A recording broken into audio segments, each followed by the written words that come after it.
విస్తారముగా భూదిగంతముల వరకు విస్తరిస్తూ ఉన్నప్పుడు ఆ వాక్యమును అన్వయించుకొని వాక్యానుసారమైన జీవితంలో ఉన్నప్పుడు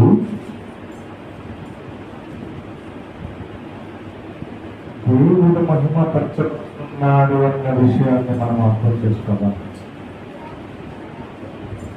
దేవునికి ఘనత వస్తుంది అన్న విషయాన్ని మనం తెలుసుకోవాలి.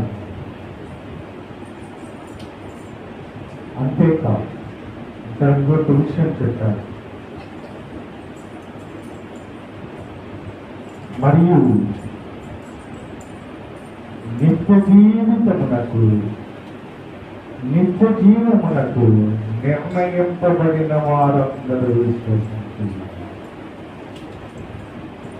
అంటే వాక్యమును విని వాక్యానుసారమైన ఏ వాక్యము అని యేసు క్రీస్తుని గురించినటువంటి వాక్యమును విని ఆ వాక్యానుసారమైన జీవితం జీవించినప్పుడు దేవుడు మహిమపరచబడటం ఒకటే కాదు,